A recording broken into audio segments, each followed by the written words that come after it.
లోకరక్షకుడు ప్రభు అయిన క్రీస్తు వారి శ్రేష్టమైన నామంలో ఈ సాయంత్రం వేళ ప్రత్యేకంగా ఏర్పాటు చేయబడిన ఈ క్రిస్మస్ సీజన్ ప్రత్యేకమైన కార్యక్రమంలో ప్రభు అయిన క్రీస్తు నామంలో శుభాభివందనాలు తెలియజేస్తూ ఉన్నాం. ప్రార్థించి ఆశించిన మేరలో ఈ ప్రాంతంలో ప్రభు అయిన క్రీస్తు గురించి ఆయనందరి విశ్వాసం నుంచి రక్షించబడిన ఆయన పిల్లలుగా ఆ ప్రభువుని ఆరాధించే ఒక చిన్న సమూహంగా ఇక్కడ చేరి సేవ చేస్తున్నటువంటి డేవిడ్ మస్తాన్ గారు, వారి కుటుంబాన్ని బట్టి, సంఘాన్ని బట్టి, అదేవిధంగా ఈ ప్రాంతీయంగా ప్రకాశం జిల్లా, బాపట్ల, గుంటూరు ప్రాంతం నుండి, నెల్లూరు ప్రాంతం నుండి చేరువచ్చిన సేవకులు వారందరికీ కూడా ప్రత్యేకమైన నా హృదయపూర్వకమైన కృతజ్ఞతలు తెలియచేసుకుంటున్నాను. మన ముందు ఎంతవరకు చక్కని కీర్తనలు, అనేకమైన సంకీర్తనలు వినిపించబడుతూ వచ్చాయి. ఒక జాతి, ప్రాంత, భాష, ప్రాంతీయ ఏ భాష ఏ భేదం లేకుండా యేసు క్రీస్తు అందరికీ ప్రభువు అన్న వచనం వెనుక మనం బ్యానర్ మీద చూస్తూ ఉన్నాం. ఆయన లోక రక్షకుడుగా ఈ లోకంలో అవతరించాడని స్పష్టమైన మాట. ఇలాంటి వేళ కొద్ది నిమిషాలు మాత్రమే దేవుని వాక్యంలోంచి మనం జ్ఞాపం చేసుకోబోతున్నాం. జాగ్రత్తగా వినండి. ఎందుకు ముందే మనం ఒక సాక్ష్యాన్ని విన్నాం.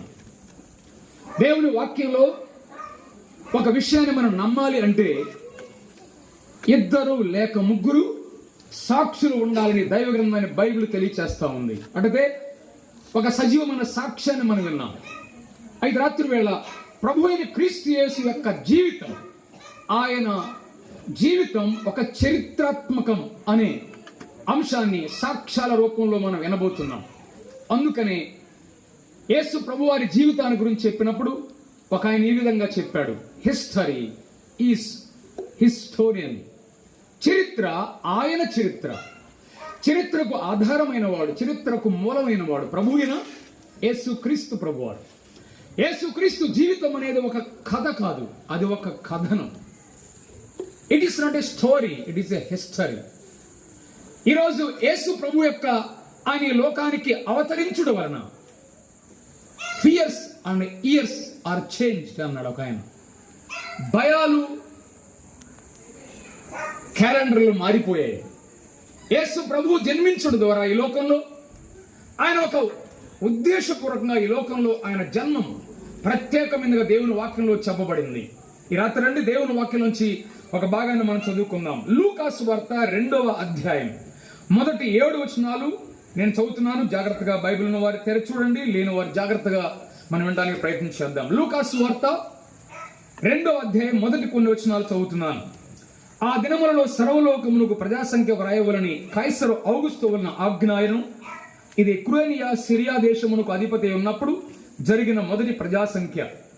అందరూ ఆ సంఖ్యలో వ్రాయబట్టుకు తమ తమ పట్టణములకు వెళ్ళిరి. యోసేపు దావీదు వంశములోను గోత్రములోను పుట్టినవాడు కనుక తనకు భారీగా ప్రదానం చేయబడి గర్భవతి ఉండిన మరియా కూడా ఆ సంఖ్యలో వ్రాయబట్టుకు గలిలయలోని నజరేతు నుండి యోదయలోని బెత్లెహేము అనబడిన దావీదు ఊరికి వెళ్ళెను. వారక్కడ ఉన్నప్పుడు ఆమె ప్రసవ దినములు నిండిన గనుక తన తొలిచూరు కుమారుని కని పొత్తి గుడలతో చుట్టి సత్రంలో వారికి స్థలము లేనందున ఆయన పశువుల తొట్టిలో పరుండ పెట్టబడెను. 8 నుండి 11 చదువుతున్నాను. ఆ దేశంలో కొందరు గొర్రెల కాపరులు పొలములో ఉండి రాత్రి వేళ తమ మందను కాచుకొని చుండగా ప్రభువు దూత వారి యొద్దకు వచ్చి నిలిచెను. ప్రభువు మహిమ వారి చుట్టూ ప్రకాశించినందున వారు మిక్కిలి భయపడి, అయితే ఆ దూత, భయపడకుడి, ఇదిగో ప్రజలందరికీ నీ కలుగబో మహాసంతోషకరమైన సువర్తమానం నేను మీకు తెలియజేయుచున్నాను. దావీదు పట్టణమందు నేడు రక్షకుడు మీ కొరకు పుట్టి ఉన్నాడు, ఈయన ప్రభు అయిన క్రీస్తు. చిన్నమాట ప్రార్థన. కృపగలిగిన మా ప్రియ తండ్రి, దయాళుడైన మా ప్రియ ప్రభువా, నీ ఘనమైన శ్రేష్టమైన నామాన్ని బట్టి స్తోత్రములు. ఈ రాత్రి వేళ నీ సాన్నిధ్యం మాకు అనుగ్రహించారు. ఆయా ప్రాంతాల నుంచి కూడా కుటుంబాలుగా, వ్యక్తులుగా తీసుకుని వచ్చిన వారందరిని బట్టి స్తుతిస్తున్నాం ప్రభువా. నీ జన్మం ఎందుకోసమో నీ గ్రంథంలో మీరు వ్రాయించారు. అది మా జీవితాలకు అన్వయించుకున్నప్పుడే ఎంత ధన్యమవుతుందో ఈ రాత్రి వేళ ప్రభువా పాటల రూపంలో మీరు జ్ఞాపం చేశారు. నీ మాటల రూపంలో మేము జ్ఞాపం చేసుకోవడానికి సహాయం చేయమని క్రీస్తు యేసు నామమున ప్రార్థన చేసి వేడుకొనుచున్నాము తండ్రి, ఆమేన్. ప్రభునందు ప్రియమైన సహోదరి సహోదరులారా, సాధారణంగా ఎవరి జన్మనైనా ఎవరి మరణాన్నైనా రుజువు చేయాలంటే మనకి స్పష్టమైన వ్యక్తి డాక్టర్ గారు, అవునా కాదు? మన జనన మరణ వివరాలు తెలిపేవాడు ఎవరు? డాక్టర్ గారే. అట్లయితే ఈ రాత్రి మనం చదువుకున్న లేఖన భాగంలో డాక్టర్ లూకా అనే వ్యక్తి యేసు ప్రభు యొక్క జీవిత చరిత్రను చాలా ఆమూలాగ్రంగా పరిష్కరించి ఆయన వివరంగా వ్రాయడానికి పూనుకున్నట్టుగా దైవ గ్రంథమైన బైబిల్లో మనం చూడగలుగుతున్నాం. అందుకనే ప్రపంచ చరిత్రనే యేసుక్రీస్తు జన్మతో 2 భాగాలుగా విభజించబడింది. BC and AD, before Christ, క్రీస్తుకు పూర్వం. ఏడి అంటే ప్రభు దినమందు అనగా క్రీస్తు శకం అనే 2 విధాలుగా క్రీస్తు యొక్క జన్మ ప్రపంచ చరిత్ర కాలమానాన్ని వేరు చేసినట్టుగా స్పష్టంగా దేవుని వాక్యంలో మనం చదువుతాం. అందుకనే ఆయన జీవితాన్ని గురించి చెప్పుకునేటప్పుడు 2 ప్రధానమైనవి మనకు ఉండాలి. ఒకటి చరిత్ర, రెండోది భౌగోళికం. యేసు ప్రభు యొక్క చరిత్ర అది దైవ గ్రంథంలో స్పష్టంగా చెప్పబడింది. అది ఒక కథ కాదు, అది కథనం అని మనం తెలుసుకోబోతున్నాం. రెండవది జియోగ్రఫీ అనగా భౌగోళికం, ఎక్కడ జన్మించాడు అనేది కూడా దైవ గ్రంథంలో చాలా స్పష్టంగా చెప్పబడింది. యేసు ప్రభు ఇజ్రాయెల్ దేశంలో యెరూషలేముకు దగ్గరగా 5 మైళ్ళ దూరంలో ఉన్న బెత్లెహేం అనే గ్రామంలో ఆయన జన్మించాడు. అంటే మధ్య ధర సముద్రానికి దగ్గరగా ఉన్న ప్రాంతంలో ప్రభు జన్మించాడు అనేది కూలంకషంగా ప్రపంచ పటంలో మనం చూడగలం. అంటే యేసుక్రీస్తు యొక్క జన్మ చరిత్రపూర్వకమైంది. రెండోది అది ఆధారపూరితమైన భౌగోళికంలో ఉన్న ప్రాంతానికి మనం గుర్తించగలం. అనగా మధ్య ధర, అసలు దాని పేరే మధ్య ధర. అంటే ధరకు మధ్యలో ఉన్న ప్రాంతంలో ప్రభు అయిన క్రీస్తు యేసు జన్మించుడా. యేసు క్రీస్తు అందరికీ ప్రభు అని స్పష్టమైన జన్మస్థలాన్ని బట్టి దైవ గ్రంథంలో మనం చూడొచ్చు. అందుకనే యేసు ప్రభు ఈ లోకంలో ఆయన జన్మించాడనే చరిత్ర దైవ గ్రంథంలో మాత్రమే కాదు, అనేక రూపాలలో 7 సాక్ష్యాలు దైవ గ్రంథంలో వివరంగా చెప్పబడ్డాయి. ఒక వ్యక్తి ఈ లోకంలో జన్మించాడు అంటే అది కథనా లేక కల్పితమా, ఇంకా ఏదైనా అనుకునేటువంటి అవకాశాలు ఉన్నాయి. కనుక దైవ గ్రంథంలో 7 ప్రాముఖ్యమైన సాక్ష్యాలు ఇవ్వబడ్డాయి. నాకంటే ముందుగా ఒక బ్రాహ్మణ కుటుంబంలో పుట్టిన సహోదరులు ఆయన జీవిత సాక్ష్యాన్ని జ్ఞాపం చేశారు. యేసు ప్రభు యొక్క చరిత్ర, ఆయన జీవితం ఎందుకు ఆయన తెలుసుకునే ముందు ఆయన పుట్టాడా లేదా, అసలు ఆయన ఎందుకు పుట్టాడు అనేది చరిత్రాత్మకమైన ఉన్నగా దైవ గ్రంథంలో 7 ప్రాముఖ్యమైన సాక్ష్యాలు సంక్షిప్తంగా జ్ఞాపం చేసిన త్వరగా ముగింపు చేస్తాను. నెంబర్ 1, మొట్టమొదటిది 2 చరిత్రకారులు యేసు ప్రభు గురించి వ్రాశారు. There are 2 writers wrote about life of Christ. Yesu ప్రభు యొక్క జీవితాన్ని గురించి 2 రచయితలు రాశారు. వారే దైవ గ్రంథంలో మత్తయి, 2 ఆయన లూకా అనేటువంటి వీరిరువురు కూడా యేసు ప్రభు చరిత్ర గురించి వ్రాశారు. మత్తయి అనేవాడు యూదుడు, కానీ లూకా అనే ఆయన ఒక అన్యుడు.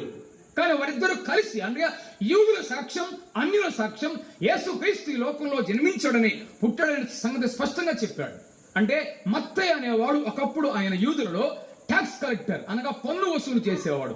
సాధారణంగా రాజులకు, పరిపాలించే అధికారులకు ఈ పన్ను కట్టించుకునేటువంటి వారికి సంబంధాలు ఎక్కువ ఉండేవి ఆ దినాల్లో. అంటే రాజులకు ఈ పన్ను కట్టించుకునే వారికి ఎక్కువ సంబంధాలు ఉండేవి. అంటే ఒక ప్రభు అయిన క్రీస్తు యేసు యొక్క చరిత్ర ఈ లూకా వ్రాయడానికి లేదా మత్తయి సువార్తికుడు వ్రాయడానికి పూనుకున్నాడు. అంటే ఆయన చరిత్ర గురించి వ్రాయడానికి పూనుకున్నాడు ఆయన. రెండోది లూకా అనగా ఆయన డాక్టర్, అనగా నేను ఇంతకు ముందు చెప్పినట్టుగా జనన మరణ వివరాలు తెలుసుకోవడానికి ప్రధానమైన వ్యక్తి డాక్టర్. అంటే లూకా తన గ్రంథాన్ని, లూకా సువార్తను, యేసు ప్రభు యొక్క జీవితాన్ని చారిత్రాత్మకంగా వ్రాసుకుంటూ వచ్చాడు. అందుకని 2వ అధ్యాయంలో మొదటి 7 వచనాల్లో మనం చదువుకున్నాం యేసు ప్రభు యొక్క జీవితాన్ని ఏ విధంగా రాస్తున్నాడు. అంటే లూకా యేసు ప్రభు జీవితాన్ని జ్ఞాపం చేసేటప్పుడు ఆనాటి కాలంలో ఉన్నటువంటి రాజులను ప్రస్తావిస్తూ వచ్చాడు. అక్కడ చూడండి 2:1 ఒక రాజును ప్రస్తావించాడు. ఆ దినములలో సర్వలోకములకు ప్రజాసంఖ్య వ్రాయవలని కైసరు ఔగుస్తు వలన ఆజ్ఞ ఆయన ఉన్నాడు. కైసరు ఔగుస్తు అంటే ఈయన యేసు ప్రభు జన్మించిన దినాలలో పరిపాలిస్తున్న రాజు. అనగా కైసరు ఔగుస్తు అంటే మనకు 12 నెలల్లో ఒక నెల ఉంది. ఏంటో తెలుసా? ఆగస్టు. ఈ ఔగుస్తు అనే రాజు పేరును బట్టే ఈ ఆగస్టు అనేది నెల వచ్చింది. ఆ తర్వాత సీజర్ చక్రవర్తి, జూలై సీజర్ చక్రవర్తి పరిపాలించాడు. ఆయన పేరును బట్టి జూలై అనే మంత్ కూడా వచ్చింది. ఇవన్నీ చరిత్రలో అంటే యేసు ప్రభు యొక్క ఆయన పుట్టినప్పుడు ఎవరు పరిపాలిస్తున్నారో ఆ కాలంలో ఉన్నటువంటి చరిత్ర అంశాలను కూడా ప్యారలల్ గా తీసుకొస్తున్నాడు లూకా అనే డాక్టర్. అనగా ప్రేమైన సోదరుడా సోదరి, మత్తయి యూదులు తెలుసుకోవాలని రాస్తున్నాడు, లూకా అన్యులు తెలుసుకోవాలని రాస్తున్నాడు. అంటే యూదులు అన్యులు అందరూ తెలుసుకోవాలని రాస్తున్నాడు. అంటే ప్రపంచమంతా క్రీస్తు యొక్క జన్మ, ఆయన జీవితం తెలుసుకోవాలని వారు రాస్తూ వచ్చారు. అయితే మత్తయి సువార్తలో ఒక మాట చదువుదాం చూడండి. యేసు ప్రభు ఎక్కడ జన్మించాడో మత్తయి రాస్తున్నాడు. మత్తయి సువార్త 2వ అధ్యాయం 5వ వచనం నేను చదువుతున్నాను చూడండి. మత్తయి సువార్త 2వ అధ్యాయం 5వ వచనం 4వ వచనం ముగింపులో, క్రీస్తు ఎక్కడ పుట్టినయో వారిని అడిగను, అందుకు వారు యోదయ బెత్లెహేములోనే ఎలయనగా, యోదయ దేశ బెత్లెహేమా, నీవు యోధా ప్రధానంలో ఎంత మాత్రమును అల్పమైన దానవు కావు, ఇశ్రాయేలు నా ప్రజలను పరిపాలించదుపతి నీలో నుండి వచ్చునని ప్రవక్త ద్వారా వ్రాయబడి ఉన్నది అని. చూడండి, ఇక్కడ బెత్లెహేము గురించి కొన్ని వేల సంవత్సరాల క్రితం మీకా అనే ప్రవక్త ముందుగా వ్రాసాడని ఈ మత్తయి ప్రవచనాన్ని తీసుకుని వచ్చి ఇక్కడ చెప్తున్నాడు. అంటే యేసు ప్రభు ఎక్కడ పుడతాడని చెప్తున్నాడు ఆయన. అక్కడ రాయబడి చూడండి, యోదయ బెత్లెహేమా, నీవు యోధా ప్రధానులలో ఎంత మాత్రమును అల్పమైన దానవు కావు అంటున్నాడు. ఎక్కడి నుంచి కోట్ చేశాడు ఆయన ఒకసారి చూద్దాం చూడండి. మీకా గ్రంథం 5వ అధ్యాయం 2వ వచనం చదువుతున్నాను చూడండి. ఎందుకు ఆ 2 వచనాలు జ్ఞాపం చేస్తున్నానంటే ఒక మాట మీకు ఇక్కడ చెప్పాలి చూడండి. 5వ అధ్యాయం 2వ వచనం, బెత్లెహేము ఎఫ్రాతా, యోదావారి కుటుంబంలో నీవు స్వల్ప గ్రామమైనను నా కొరకు ఇశ్రాయేలును ఏలబోవాడు నీలో నుండి వచ్చును. చూడండి, మీకా ఏమంటాడంటే స్వల్పమైన గ్రామం అంటాడు బెత్లెహేమును. కానీ మత్తయి సువార్త ఎలా రాస్తున్నాడు? యాజరీజుగా రాయట్లేదు ఆయన. ఏం రాస్తున్నాడు చెప్పండి అక్కడ.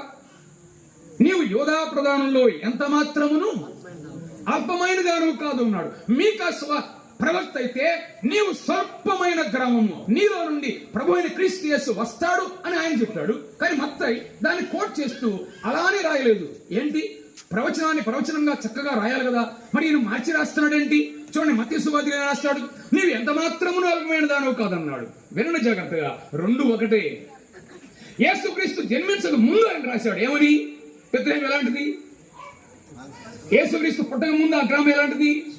స్వల్పమైన గ్రామం. ఈయన రాస్తున్నాడు యేసుక్రీస్తు పుట్టిన తర్వాత రాస్తున్నాడు. అర్థమైందా? అంటే అప్పుడు దాని అర్థం ఏంటి? యేసుక్రీస్తు పుట్టిన తర్వాత ఏమైంది ఆ గ్రామం?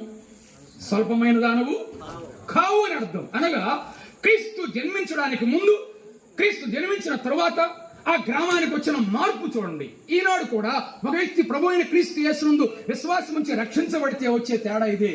రక్షించబడక ముందు ఒక జీవితం, రక్షించబడిన తరువాత మరొక జీవితం. ఇది తేడా ఖచ్చితంగా గమనించాలి. నేను ఇక్కడ కూడా స్పష్టంగా జ్ఞాపం చేస్తున్నాను. దేవుని సేవకులు డేవిడ్ మస్తాన్ గారు, ఆయన పేరులోనే ఆయన మారాడిన సంగతి స్పష్టంగా రాసింది. అవునా కాదా? డేవిడ్ అంటే క్రీస్తు వాడు, మస్తాన్ అంటే ఆయన ముస్లిం. ఆయన మార్చబడిన జీవితం అది. ఒకప్పుడు ఆయన జీవితం వేరు, ఒకప్పుడు ఆయన విధానం వేరు, కానీ ఇప్పుడు మార్చబడి అనేది ఆయన పేరులోనే ఉంది. అంటగా ఇక్కడ కూడా రాయబడినట్టుగా బెత్లెహేము క్రీస్తుకు పుట్టక ముందు ఒకటి, క్రీస్తు పుట్టిన తర్వాత వేరుగా ఉన్నట్టుగా నీ నా జీవితంలో కూడా ప్రభు అయిన క్రీస్తు యేసును హృదయంలో చేర్చుకున్నప్పుడు ఏ జాతి, ఏ ప్రాంతీయ, ఏ భాషా భేదం లేకుండా యేసు క్రీస్తు అందరికీ ఆయన సరిపోయిన వాడు, కావాల్సిన వాడు, దేవాది దేవుడు అని తెలుసుకుంటే ఎంత గొప్ప ఆశీర్వాదమో దీనిలో మనం గమనిస్తాం. అందుకనే లూకా డాక్టర్ కనుక యేసుప్రభు యొక్క జీవితాన్ని చాలా వివరంగా రాసుకుంటూ వచ్చాడు. నెంబర్ 2 ఒకటి, 2 రచయితలు రాశారు, లూకా మత్తయి. 2 వంశావళులు యేసుప్రభు గురించి రాయబడ్డాయి. మత్తయి సువార్తికుడు ఒక వంశావళి రాశాడు, లూకా సువార్తికుడు మరొక వంశావళి గురించి రాశాడు. మత్తయి సువార్త 1వ అధ్యాయంలో యేసుప్రభు యొక్క వంశావళి ఎక్కడి నుంచి ప్రారంభించబడింది? అబ్రహాము కుమారుడు దావీదు కుమారుడు అని రాయబడింది. అంటే అబ్రహాం మొదలుకు అని రాయబడింది. కానీ లూకా సువార్తికుడు అంత మాత్రమే కాదు, ఇంకా వెనక్కి వెళ్ళిపోయాడు. ఎక్కడి నుంచి రాశాడు? ఆదాము నుండి రాశాడు. ఇంకా ఆది మానవుడైన ఆదాము నుండి వెళ్ళాడు. అంటే దైవ గ్రంథంలో మనం జ్ఞాపం చేసుకునేది మత్తయి సువార్తికుడు యేసు ప్రభు పుట్టగా ముందే చెప్పాడు. లూకా సువార్తికుడు పుట్టిన తర్వాత వ్రాస్తున్నవాడిగా జ్ఞాపం చేసుకున్నాడు. అంటే సాధారణంగా బైబిల్లో వయసులకు, వంశావళులకు ఎక్కువ ప్రాధాన్యత ఇవ్వబడింది. యేసు ప్రభు యొక్క జీవితం కూడా మత్తయి సువార్తలో యేసు ప్రభు యొక్క జీవితం, వారి యొక్క వంశావళి ఎక్కడి నుంచి అంటే అబ్రహాము మొదలుకొని రాశాడు. సుమారుగా 42 తరాల లిస్టు ఉంది అక్కడ. యేసు ప్రభు యొక్క వంశావళి ఎంతవరకు వెళ్ళింది? 42 తరాల వరకు లిస్టు ఉంది వాళ్ళకి. కానీ లూకా సువార్తికుడు అయితే ఇంకా వెనక్కి వెళ్ళిపోయి ఆయన సుమారుగా లెక్క వేస్తే, లూకా సువార్త 3వ అధ్యాయానికి మనం వెళ్ళి అక్కడ లెక్క వేస్తే ఆదాం వరకు సుమారు 76 తరాల వరకు తీసుకురాడంట. 77వ తరం ఎవరు? యేసు ప్రభు వారు. మా నాన్నగారి పేరు తెలుసు నాకు, మా తాతగారి పేరు కూడా తెలుసు నాకు, కానీ మా ముత్తాత పేరు నాకు మాత్రం తెలియదు. కొంతమంది తెలుసుకోవచ్చు, మీరు ఇక్కడ ఉన్న వాళ్ళు తెలుసుకోవచ్చు, కొంతమంది తెలిసి ఉండొచ్చు కూడా. కానీ వినండి, ఆ తర్వాత తాత ముందు నేను పేరు ఎవరు చెప్పగలరు ఇక్కడ? కనీసం 2-3 తరాలు. కానీ యేసుక్రీస్తు యొక్క జన్మ, ఆయన వంశావళి లిస్టు బైబిల్ గ్రంథంలో చాలా వివరంగా వ్రాయబడింది. వ్రాసిన వాడు కూడా డాక్టర్స్, చరిత్రకారులైనటువంటి వాడు. అందుకనే లూకాసు వార్తలో 77వ తరానికి సంబంధించిన ప్రభు ఈ లోకంలో జన్మించిన లిస్టు వంశావళి స్పష్టంగా రాయబడింది. అంటే యేసుక్రీస్తు ఆదాము వరకు తీసుకెళ్లాడు లూకా. ఎందుకనంటే ఆయన అందరి వాడు అని చెప్పడానికి. అందుకనే అపోస్తలుల కార్యములు ఇదే లూకాసు వార్తకుడు రాస్తూ 10వ అధ్యాయం 36వ వచనంలో యేసుక్రీస్తు అందరికీ ప్రభు అని జ్ఞాపం చేశాడు. ఈయన నెంబర్ 3, మూడోది 2 పరలోక సాక్ష్యాలు. ఏం చెప్పండి? యేసు ప్రభు జన్మకు మరొక 2 సాక్ష్యాలు ఎక్కడి? పరలోక సాక్ష్యాలు. మత్తయి సువార్తలో ఒక సాక్ష్యం చూడగలం, లూకాసు వార్తలో మరొక సాక్ష్యం చూడగలం. మత్తయి సువార్తలో యేసు ప్రభు పుట్టాడని తురుపు దేశము నుండి జ్ఞానులు వచ్చారు. ఏం చూసి వచ్చారు చెప్పండి నాకు? నక్షత్రమును చూచి వారు వచ్చారు. లూకాసు వార్త 2వ అధ్యాయంలో గొర్రెల కాపరులు కూడా వచ్చారు ప్రభువును చూడటానికి. వారు ఏం చూసి వచ్చారు? దేవదూతలు. అంటే పరలోక సాక్ష్యాలు కూడా 2 ఉన్నాయి ఇక్కడ. ఒకటి దేవుని దూత, రెండోది నక్షత్రము. ఏం చెప్పండి? 2 సాక్ష్యాలు, పరలోక సాక్ష్యాలు 2. దేవుని వాక్యంలో ఎప్పటి వరకు మనం చరిత్ర వంశావళిని మాత్రమే చూస్తుంది. ఇక్కడ పరలోకం అంటే యేసు ప్రభు జన్మించినప్పుడు దూత వచ్చాడు స్పష్టంగా చెప్తున్నాడు. ఇప్పుడే 2:11 చదువుకుందాం మనం. లూకాసు వార్త 2:11 ఏమన్నాడు ఆయన? చూడండి, 2వ అధ్యాయం 11వ వచనంలో, దావీదు పట్టణమందు నేడు రక్షకుడు మీ కొరకు పుట్టి ఉన్నాడు, ఈయన ప్రభు అయిన క్రీస్తు అని దేవుని దూత ఇస్తున్న సాక్ష్యం. అనగా పరలోకం నుండి వచ్చిన దేవదూత సాక్ష్యం ఇచ్చాడు. మత్తయి సువార్త 1వ అధ్యాయంలో అయితే, 2వ అధ్యాయంలో అయితే అక్కడ తూర్పు దేశపు జ్ఞానులు మేము నక్షత్రమును చూచి వచ్చి తిమి అన్నారు. అంటే యేసు ప్రభు జన్మానికి పరలోక సాక్ష్యాలు కూడా 2 ఉన్నాయి. ఒకటి దేవుని దూత, రెండవది నక్షత్రము. ఒకటేమో కనబడేది, ఒకటేమో వినబడేది. వినబడేది ఎవరు చెప్పండి? వినిపించింది ఎవరు? వచ్చి దేవుని దూత. కనబడేది ఏంటి? నక్షత్రం మాట్లాడదు, కేవలం కనబడటం మాత్రమే. అనగా పరలోక సాక్ష్యాలు. ఒకటి వినబడింది, కనబడింది. అవును, నీవు నేను కూడా ప్రభు అయిన క్రీస్తు యేసు లోకానికి జన్మించడం సంగతి 2 విధాలుగా చెప్పొచ్చు. మనం చెప్పగలం. రెండవది, మౌనంగా ఉండి కూడా మన ప్రభువుని ఈ లోకానికి చూపించడానికి అవకాశం ఉన్నది. నీలో నాలో ప్రభు అయిన క్రీస్తు యేసు యొక్క జీవితం. క్రీస్తు అంటే క్రైస్తవుడు లోనే కనబడవలసిన క్రీస్తు ప్రభువారు. ఈనాడు అనేక మంది క్రీస్తు ప్రభు దగ్గరకు రాకపోవడానికి ప్రధానమైన కారణం ఏంటంటే క్రైస్తవుడు అని చెప్పుకుంటున్నా క్రైస్తవుడు కానివాడని చెప్పాలి. చాలా మంది వారి జీవితాల్లో ప్రభు అయిన క్రీస్తు యేసు కనబడటం లేదు. కనుక రాయబడింది, ఒక మాట రాయబడింది చూడండి. యేసు ప్రభు వారు ఆయన జన్మించినప్పుడు తిమోతికి రాయబడిన మొదటి పత్రిక 3వ అధ్యాయం 16వ వచనం చూడండి. తిమోతికి రాయబడిన మొదటి పత్రిక 3వ అధ్యాయం 16వ వచనంలో యేసు క్రీస్తు యొక్క జీవితాన్ని గురించి 6 లైన్లలో సంక్షిప్తంగా రాయబడింది ఆయన జీవితం మొత్తం. దాన్ని పురాతన కాలంలో ఒక పాటగా పాడుకునేవారు. చూడండి, 3వ అధ్యాయం 16వ వచనం. నిరాక్షేపముగా దైవభక్తిని కూర్చున్న మర్మం గొప్పదై ఉన్నది. ఆయన సశరీరుడుగా ప్రత్యక్షుడైన ఆత్మ విషయమున నీతిపడని తీర్పునందను దేవదూతలకు కనబడెను. ఎవరు కనబడ్డాడు? ఆయన దేవదూతలకు కనబడ్డాడు యేసు ప్రభువారు. అసలు దేవదూతలు దేవుని చూడడానికి అవకాశం ఉంది? అసలు వారికి లేదు కదా. 2 రెక్కలు వారి కళ్ళు కప్పుకోవాలి, 2 రెక్కలతో ఎగరాలి కదా. వారు ఏ విధంగా దేవుని చూడడానికి అవకాశమే లేదు. కానీ ఒకానొక దినమున దేవదూతలు ఎవరు కనబడ్డారు? ప్రభు అయిన క్రీస్తు యేసును చూచే భాగ్యం వారికి దొరికింది అనేది ఎంత గొప్ప భాగ్యం. వారికి మాత్రమే కాదు, వారు మనకు తెలియజేస్తున్నారు. ఏమని? లూకాసు వార్త 2:11 చదువుతున్నాం. ఆ దేవదూతలే చెప్తున్నాడు, ఇదిగో మీ కొరకు రక్షకుడు పుట్టి ఉన్నాడు, ఆయన మీ కొరకే, ఆయనే ప్రభు అయిన క్రీస్తు యేసు అని స్పష్టంగా చెప్పబడింది అక్కడ. సోదరుడా, సోదరి, యేసు ప్రభు వెనుకున్న దాంట్లో చూడండి, ఆయన లోకరక్షకుడు. లోకరక్షకుడు అంటే అమెరికా రక్షకుడా? కాదు కాదు. యేసు క్రీస్తు ఆయన లోకరక్షకుడు, అనగా is the saviour of the world. లోకం మొత్తానికే రక్షకుడుగా ఈ లోకానికి వచ్చిన వాడు. అసలు యేసు క్రీస్తు పుట్టిన తరువాత 500 ఏళ్ళకి అమెరికా ఏర్పడింది. 500 ఏళ్ళకి యేసు ప్రభు పుట్టిన తర్వాత 500 ఏళ్ళకి అమెరికా పుట్టింది.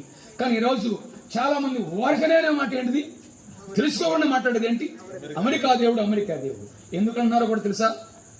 వారు ప్రభువుని అంగీకరించారు, దాన్ని బట్టే అని అనవచ్చు. కానీ ఇక్కడ దేవ గ్రంథంలో యేసు క్రీస్తు యొక్క జన్మించిన స్థలం ఆసియా ఖండం, అనగా మన ఖండంలోనే ప్రభు అయిన క్రీస్తే జన్మించాడు. మన ఖండం అనేది కాదు ఇక్కడ ప్రాముఖ్యం. ఆయన పుట్టిన స్థలం మధ్యధర భూమికి దగ్గరలో జన్మించిన వడంగా ఆయన అందరి వాడు, ఆయన అందరి కొరకు ఈ లోకానికి వచ్చిన వాడని స్పష్టంగా చెప్పబడింది. ఒక జాతి కోసం కాదు, ఒక భాష కోసం కాదు, ఒక ప్రత్యేకమైన కులం వారి కోసం కాదు, ఒక దేశం కోసం కాదు ఆయన వచ్చింది. ఆయన లోకరక్షకుడుగా ఈ లోకానికి వచ్చాడని స్పష్టంగా సాక్ష్యం చెప్పబడింది. నెంబర్ 4, 4వది, యేసు ప్రభు ఆయన జన్మకు యాజకుల జంట కూడా సాక్ష్యం ఉంది. యాజకులు, ఆ దినాల్లో యాజకులు అంటే ఎవరంటే ప్రజల పరిస్థితులను తెలుసుకొని వాటిని తీసుకునే వాళ్ళు దేవుడికి సమర్పించే వాళ్ళని ఏమంటారు? యాజకులు అంటారు. అంటే యేసు ప్రభువు కూడా ఆయన ప్రధాన యాజకుడు అని చెప్పడానికి ఆయన జీవితంలో మొట్టమొదటి ప్రధానమైన పాయింట్ అంటే ఆయన కూడా ప్రధాన యాజకుడే, దేవుని ఎద్దు నుండి పంపబడిన దైవమానవుడైన ప్రభు అయిన క్రీస్తు. అయితే యేసు ప్రభు జన్మించినప్పుడు 2 యాజకుల జంట కూడా అక్కడ రాయబడింది. లూకా సువార్త 1వ అధ్యాయంలో మనకు కనబడతారు. ఎవరు చెప్పండి? జకరియా, ఎలిజబెత్. జకరియా, ఎలిజబెత్ ఇరువురు కూడా వారు అహరోను వంశానికి చెందినవారు, అనగా యాజక వంశానికి చెందినవారు. మలాకి గ్రంథం చివరిలో చెప్పబడింది, ఇదిగో ఒక వ్యక్తి నీకు ముందుగా వస్తాడు అని రాయబడింది. ఆయనే బాప్తిస్మిచ్చు యోహాను. ఆయన ఈ ఇరువురికి జన్మించడానికి దైవ గ్రంథంలో లూకా సువార్త ప్రారంభంలో ఆ బాప్తిస్మిచ్చు యోహాను వచ్చినట్టుగా మనం చూడగలం. ఎలిజబెత్తు పాడబడింది, జకరియా పాడబడాడు. ప్రభు అయిన క్రీస్తు యేసు గురించి వారు వివరంగా పాడుకుంటూ వచ్చారు. అనగా క్రీస్తు ఆయన జన్మను గురించిన ఆనాడు యాజకుల సాక్ష్యం కూడా మనం చూడగలం. ఐదవదిగా రాచరికపు జంట కూడా సాక్ష్యం ఉన్నది. యేసు ప్రభు వారి తల్లిదండ్రుల పేరు ఏం పేరు? యోసేపు, మరియలు. ఎవరు వారు? అసలు ఏ వంశం చెందినవారు? దావీదు వంశం అంటే రాజవంశం. ఈ మరియా యోసేపులు అంటే they are the royal line, వారు రాజవంశీయులు. అనటే మరియా యోసేపులు రాజరిక వంశాలకు చెందిన వారంటే రాయబడిన ఒక పదం ఏంటంటే మత్తయి సువార్త 1వ అధ్యాయం రండి త్వరగా. మత్తయి సువార్త 1వ అధ్యాయం 18వ వచనం చదువుతున్నాను చూడండి. 18వ వచనం, యేసు క్రీస్తు జనన విధమెట్లనగా వింటున్నారా? చదువుతున్నప్పుడు యేసు క్రీస్తు జనన విధమెట్లనగా. బైబిల్లో మత్తయి సువార్తుడు ఎలా రాస్తున్నాడో తెలుసా? యేసు క్రీస్తు జనన విధమెట్లనగా అన్నాడు, కానీ జనన దినమేద అనలేదు ఆయన. అన్నారా? మళ్ళా చెప్తున్నాను, మళ్ళా చదువుతున్నాను వచ్చిన. యేసు క్రీస్తు జనన దినమేదనగా కాదు ఇక్కడ. యేసు క్రీస్తు యొక్క జన్మ దినము డేట్ ముఖ్యం కాదు ఇక్కడ. బైబిల్లో పరిశుద్ధాత్మ దేవుడు బైబిల్ గ్రంథంలో యేసు క్రీస్తు పుట్టిన దినాన్ని గురించి రాయలేదు, రాసిన దాని గురించిన ప్రాముఖ్యత కాదు అక్కడ. ఏది ప్రాముఖ్యత తెలుసా? ఆయన జనన విధము, the manner of his birth. Yesu ప్రభు యొక్క జనన విధానం ప్రపంచ చరిత్రలో అందరికంటే అతీతమైనది. చదవండి త్వరగా. ఆయన తల్లి అయిన మరియా యోసేపునకు ప్రదానం చేయబడిన తరువాత వారు ఏకము కాకమునుపు ఆమె పరిశుద్ధాత్మ గర్భవతిగా ఉండెను. ఆమె భర్త అయిన యోసేపు నీతిమంతుడై ఉండి ఆమెను అవమానపరచునగా రహస్యముగా ఆమెను విడనాడ ఉద్దేశించాను. అతడు ఈ సంగతులను గురించి ఆలోచించుకొని చుండగా, వినండి 20 వచనం, అతడు ఆ సంగతులను గురించి ఆలోచించుకొని చుండగా ఇదిగో ప్రభుదూత స్వప్నములో ప్రత్యక్షమై దావీదు కుమారుడైన యోసేపు. ఎవరంట యోసేపు? దావీదు కుమారుడు అంటే దీన్ని బట్టి అర్థమైంది మనకి. అనగా యేసు క్రీస్తు యొక్క జన్మ 2 రాచరిక జంట కూడా సాక్ష్యం ఇచ్చారు, అనగా మరి యోసేపులే. అయితే మత్తయి సువార్త ప్రారంభ అధ్యాయంలో ఆ వంశావళిలో అందరూ కూడా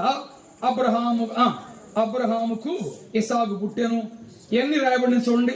ఒక మాట చదువుదాం. 5వ వచనం చదువుయా. 5వ వచనం. నయస్సోను సల్మాను కనెను, సల్మాను రాహబునందు బోయజును కనెను, బోయజు రూతునందు ఓబేదును కనెను, ఓబేదు యెషయిని కనెను, యెషయి రాజైన దావీదును కనెను. అందరూ కూడా ఒకరు మరొకరు కనెను అని రాయబడింది. కానీ యేసుక్రీస్తు యొక్క జన్మ గురించి వచ్చేసరికి ఒక్కసారి అక్కడే చదవండి. వచనం 16, మొదటి అధ్యాయం 16 వచనం. యాకోబు మరియ భర్త అయిన యోసేపును కనెను, ఆమె యందు. ఇది ప్రత్యేకమైనది. యోసేపు ఈ ప్రస్తావన ఇక్కడ లేనే లేదు. అనగా కన్యక జన్మ. యేసు ప్రభు యొక్క జన్మ కన్యక జన్మ. అనగా ఆమె యందు, అనగా గలతీ పత్రిక 4వ అధ్యాయం 4వ వచనం రాయబడింది, ఆయన స్త్రీ యందు పుట్టి అని రాయబడింది. ఆయన ఏ పురుషుని సహాయం లేకుండా పుట్టాడు. మానవ చరిత్రలో జన్మలు 4 రకాలుగా దైవ గ్రంథంలో దేవుడు స్పష్టంగా చెప్పాడు. మొట్టమొదటిగా ఆదాము ఎలా దేవుడు సృష్టించాడు, అనగా బై క్రియేషన్. రెండవది అవ్వ ఆయన నుండి తీసుకుని రావడం, దాన్ని ప్రొక్రియేషన్ అన్నారు.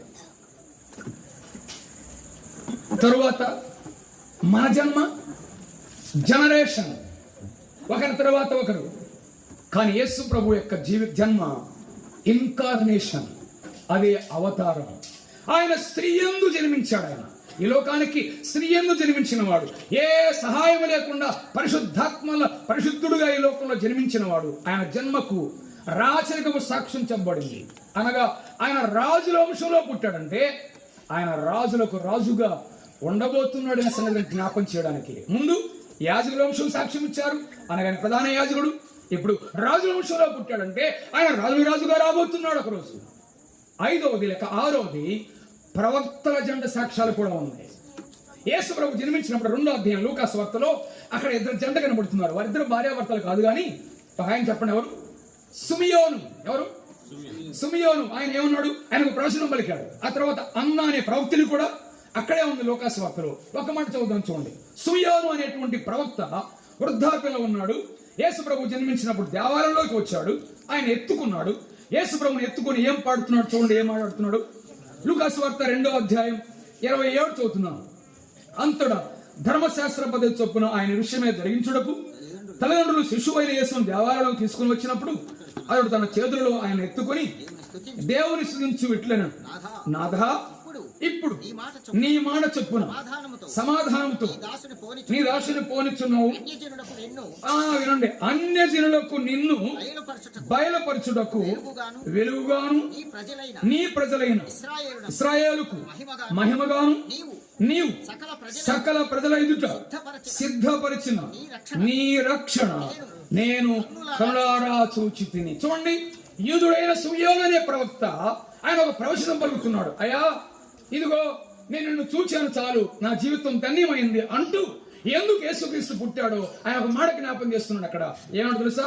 అన్యజనులకు నిన్ను బయలుపరచుటకు వెలుగుగాను నీ ప్రజలను ఇశ్రాయేలుకు మహిమగాను అన్నాడు. ఒక యూదుడై ఉండి ఇక్కడ అన్యుల కొరకు ఆయన మహిమగా వెలుగుగా పుట్టాడని చెప్తున్నాడంటే, ఒక యూదుడు అన్యుల గురించి ఎప్పుడు మాట్లాడు.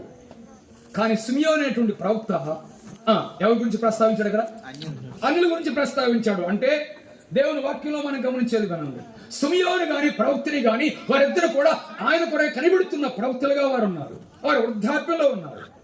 కానీ ప్రభువును చూసి ధనులైనట్టుగా మనం అక్కడ గమనిస్తున్నాం. సోదరుడు వినండి, సుమియోను గాని అన్నా కానీ వారు ప్రభు గురించి ప్రవర్తించారు అంటే యేసు ప్రభు ఆయన ప్రవక్తగా ఉన్నాడు అనేది. యేసు ప్రభు జీవితంలో 3 ప్రధానమైన కార్యక్రమాలు, ఆయన ఉద్దేశాలు ఉన్నాయి. ఒకటి ప్రవక్త, రెండవది ఆయన ప్రధాన యాజకుడు, మూడవది ఆయన రాజు. అనగా సర్వలోకానికి ఆయన లోకానికి వచ్చినప్పుడు ఆయన ప్రవక్తగా మాత్రమే కాదు, ఆయన సాక్షాత్తు యేసు ప్రభు జన్మించినప్పుడు చెప్పారు, యూద రాజుగా పుట్టినవాడు ఎక్కడ ఉన్నాడు అని ఆయన రాచరి గారి గురించి జ్ఞాపం చేశాడు. ఒకరోజు ఆయన ప్రధాన యాజకుడుగా ఆయన ఇప్పుడు పరలోకంలో సర్వమానవాడి కొరకై ప్రార్థన విజ్ఞాపన చేస్తున్న ప్రధాన యాజకుడుగా ఉన్నాడు. ఆయన ప్రతి మానవుని యొక్క అక్కర, వారి అంతరం యొక్క సమస్యల సమాధానం కొరకై ప్రభు అయిన క్రీస్తు యేసు చేస్తున్న విమోచన లేకపోతే విజ్ఞాపన కార్యాన్ని ప్రభు ప్రధాన యాజకుడుగా ఆయన చేస్తూ వస్తున్నాడు. చివరిగా 7గా జ్ఞాపం చేస్తున్నాను. చివరి సంగతి, 2 సందర్శకుల సాక్ష్యాలు కూడా ఉన్నాయి. యేసు ప్రభువుని ఆ దినాల్లో చాలా మంది దర్శించారు ఆయన పుట్టినప్పుడు. కానీ బైబిల్ గ్రంథంలో 2 ప్రత్యేకతలు జ్ఞాపం చేసుకుంటారు. ఎవరైనా దర్శించారు చెప్పండి యేసు ప్రభు జన్మించినప్పుడు? ఒకటేమో తూర్పు దేశపు జ్ఞానుడు, ఆ రెండోది గొర్రెల కాపరులు వచ్చినట్టుగా చూడగా. లూకా సువార్తికుడు 2వ అధ్యాయంలో గొర్రెల కాపరుల గురించి రాస్తాడు. మత్తయి సువార్తికుడు 2వ అధ్యాయంలో తూర్పు దేశపు జ్ఞానుల గురించి రాస్తాడు. లూకా అన్యుడు కానీ యూదుల గురించి రాస్తాడు. అదిగో గొర్రెల కాపరులు. ఎవరు? యూదులు. కానీ మత్తయి సువార్తికుడు యూదుడు కానీ ఎవరు వచ్చారంటాడు? అన్యులు వచ్చారంటాడు. ఎవరు? తూర్పు దేశపు జ్ఞానులు. అంటే ఇక్కడ వినండి, జ్ఞానులు మొట్టమొదటిగా యేసు ప్రభువును చూడడానికి వచ్చిన వాళ్ళు ఎవరు? గొర్రెల కాపరులు. లూకా సువార్త 2వ అధ్యాయంలో యేసు ప్రభు జన్మించినప్పుడు మొట్టమొదటి గ్రూప్ దేవుడు వాక్యంలో స్పష్టంగా చెప్పబడింది. పరలోకము నుండి దేవుడి లోకానికి జన్మించినప్పుడు ఆయన దర్శించడానికి దేవుడు ఎన్నుకున్న మొట్టమొదటి సమూహం ఎవరంటే గొర్రెల కాపరులు. గొర్రెల కాపరులు ఎందుకు మొట్టమొదటిగా యేసు ప్రభువును దర్శించడానికి అవకాశం దొరికిందో తెలుసా? గొర్రెల కాపరులకు వారి జీవితంలో అతి విలువైనది, అతి ప్రాముఖ్యమైనది చెప్పండి. గొర్రెల కాపరులకు అతి ప్రాముఖ్యమైనది, అతి విలువైనది ఏంటి? గొర్రెలే కదా, అవునా కదా? 100 గొర్రెలు మేపిన గొర్రె పుట్టినరోజు గొర్రెల కాపరికి ఎట్లా ఉంటుంది చెప్పండి? గొర్రె పుట్టినరోజు ఎలా ఉంటుంది? ఎంత సంతోషం, నేను పడిన కష్టం, ఇదిగో ఇన్ని. ఒక ఆయన 100 గొర్రెలు మేపుతున్నాడు, 10 సంవత్సరాలు మేపిన 100 గొర్రెలు ఉన్నాయి అనుకోండి, సంతోషం ఉండదా? అంటే గొర్రెల కాపరులకు గొర్రెలు పుట్టినప్పుడు వారికి సంతోషం. ఇదిగో ఈయన దేవుని గొర్రె పిల్ల. యోహాను సువార్త 1:29, ఇదిగో లోక పాపను మోసుకొని పో దేవుని గొర్రె పిల్ల. అనగా గొర్రె యొక్క విలువ తెలిసిన వారు గొర్రె పిల్లలే కనుక దేవుని గొర్రె పిల్ల దొరికినప్పుడు మొట్టమొదటి అవకాశం ఎవరు దొరికింది? ప్రభు అయిన యేసుక్రీస్తు యొక్క జన్మదినప్పుడు ఎవరు దొరికింది? గొర్రెల కాపరులు. వారు సామాన్యులు, వారు సామాన్యమైన వారు, వారు జ్ఞానవంతులు కాదు, వారు సామాన్యమైన వారే. వారికి ఉన్న విలువ, వారికి ఉన్న ఆశ దేవాది దేవుడు వారికి అవకాశం ఇచ్చినట్టుగా దైవగ్రంథంలో చూడగలం. గొర్రె అనగా వారు గొర్రెలు మేపుతున్నారంటే ఒకనాడు దేవాలయం దగ్గర బలి అర్పణ చేయడానికి ఆ గొర్రెలను వారు ఏం చేస్తున్నారు? సిద్ధపరుస్తున్నారు. వారు అంటే యేసు ప్రభు వారు ఆయన దేవుని గొర్రె పిల్లగా ఈ లోకానికి కూర్చోడానికి సంగతి వారికే తెలియచేయబడ్డాం. యేసుక్రీస్తు జన్మ ఒక గొప్ప వంశం వారికి తెలియచేయబడలేదు, అది సామాన్యమైన వారికి, ఆ గ్రామానికి దేశానికి దూరంగా ఉన్న వారికి, ఎన్నికలైన వారికి ఆయన తన దర్శనాన్ని అనుగ్రహించాడంటే ఎంత విశేషమైన సంగతి. రాత్రి వినాలి సోదరుడా సోదరి, యూదులు అన్యుల గురించి రాశారు, అన్యుడు యూదుల గురించి రాశారు. ఎందుకు రాశారు తెలుసా? ఈ అన్యులకు యూదులకు మధ్య ఉన్న గోడ పడగొట్టబట్టడానికి యేసు ప్రభు లోకానికి వచ్చాడు. యూదుడని లేదు, అన్యుడని లేదు, స్త్రీ అని లేదు, పురుషుడని భేదం లేదు, అందరికీ యేసు క్రీస్తు లోకానికి జన్మించిన సంగతి స్పష్టంగా చెప్పబడింది. ఎఫెసు పత్రిక 2వ అధ్యాయం 13-14 వచనాల్లో మనం చూస్తాం. ఆయన మధ్య పడగొట్టబడిన వాడు. సోదరుడా సోదరి, యేసు క్రీస్తునందు విశ్వాసం ఉంచిన వారికి ఏ భేదం లేదు. ఏ విధమైన కులం గాని, మతం గాని, ప్రాంతం గాని, భాష గాని ఏ విధమైనది లేదు. ఈరోజు నేను చాలా చోట్ల జ్ఞాపం చేస్తూ ఉంటాను. ఒకటి, ఆర్ఆర్కే మూర్తి గారు ఒక ఉత్తమ బ్రాహ్మణ కుటుంబంలో జన్మించిన వాడే. కానీ ఒకరోజు ఆయన బైబిల్ చదువుతూ ఉండగా ప్రభు ఖచ్చితంగా తనతో మాట్లాడినప్పుడు తన ప్రభువును విశ్వాసం ఉంచాడు. తన వంశీయులు అడిగారంట, ఏమయ్యా మన గ్రంథాలు ఏదైనా తప్పుంటే తీసేయకూడదా, ఆ గ్రంథాలు పట్టుకున్నావు అన్నారంట. అప్పుడు ఆయన అన్నాడు, మన గ్రంథాల్లో తప్పులు పట్టుకోవడం కాదు, నా తప్పులు పట్టుకున్నవాడు ప్రభువైన యేసుక్రీస్తు, నా లోపాన్ని చూసిన వాడు ఆయన, అందుకే సరిచేశాడు, అందుకే ఆ ప్రభువుని విశ్వాసం ఉంచాను అన్నాడు. డేవిడ్ మస్తాన్ గారు మనకు బాగా తెలుసు. ఆయన గతకాలంలో వారు ప్రాంతంలో ఉన్నప్పుడు తన సాక్ష్యాన్ని చాలాసార్లు విన్నప్పుడు కూడా చాలా గొప్ప అద్భుతంగా జ్ఞాపం చేసుకుంటాను. నేను ముఖ్యం చేస్తున్నాను, తను ఒక ఉత్తమ ముస్లిం అని చెప్పాలి. దానిలో ఒక గేడర్ కూడా ఉంటుంది కదా, ముల్లా 3 మసీదులు కట్టించాడు ఆ ప్రాంతంలో ఆయన. కానీ ప్రభు తన జీవితంలో, తన హృదయానికి జీవితం ముగించుకునే సమయంలో, తన జీవితం నిరాశపడిన సమయంలో ప్రభు అయిన క్రీస్తు యేసు తనను దర్శించినప్పుడు తన జీవితం ఎంత మార్చబడింది. ఈరోజు తన హృదయంలోని సమాధానాన్ని, సంతోషాన్ని ఈ విధంగా మనకు పంచుతున్నాడు ఆయన. అదే గొప్ప మార్పు అంటే, అదే మధ్య గోడ పడగొట్టబడింది అంటే. నాకంటే ముందుగా సాక్ష్యం ఇచ్చిన అన్న వరప్రసాద్ గారు, ఆయన బ్రాహ్మణ కుటుంబంలో పుట్టినవారు. ఇక్కడ అనేక రకాల కులాలు, మతాలు, అనేకమైన విశ్వాసాలు, నమ్మకాలు ఉండొచ్చు. కానీ ప్రభు అయిన క్రీస్తు యేసు ఆయన మన మధ్య ఉన్న వాటిని పడగొట్టడానికి, దేవునితో సమీపంగా తీసుకురావడానికి వాక్యం చెప్పబడింది. యేసు క్రీస్తుని గురించిన విషయాలు, ఇది క్రిస్మస్ పండుగ లాంటిది కాదు, క్రీస్తును ధ్యానం చేసేది. It is not a celebration, but it is a meditation. క్రీస్తు ప్రభువుని ఎవరైతే లూకాసు వార్త 2:14 దేవదూతలే జ్ఞాపం చేశారు, భూమి మీద సమాధానము కలుగు చేయుడుగా ఆయన జన్మించాడు. భూమి మీద సమాధానం అంటే అది నీ హృదయంలోనికి వస్తే ఎంత ఆశీర్వాదం. ఈ రాత్రి అందుకే యేసు ప్రభు యొక్క ఈ లోకానికి ఆయన ఎందుకు వచ్చాడంటే, తిమోతి మొదటి పత్రిక 1:15 మనకు తెలుసు, పాపను రక్షించుడు క్రీస్తు యేసు ఈ లోకమునకు వచ్చాను. ఆయన ఈ లోకానికి పాపను రక్షించాలంటే ఆయన తన్ను తాను చనిపోవాలి. రక్తము చిందించకుండా పాపక్షమాపణ లేదు కనుకనే ఆయన లోకానికి మానవుడిగా జన్మించాడు. ఆయన రక్షణ కార్యంలో ఆయన జన్మ మొదటి దశ. క్రీస్తు జన్మాన్ని మనం తక్కువగా అంచనా వేయకూడదు. చాలా మంది వాక్యాలు చదువుతున్న వారే క్రిస్మస్ అంటే ఉందండి అనేటువంటి భావనలో కాదు. ఆయన రక్షణ సంకల్పంలో మొదటి దశ ఏంటి? ఆయన జన్మ. అది అంత చరిత్రాత్మకం.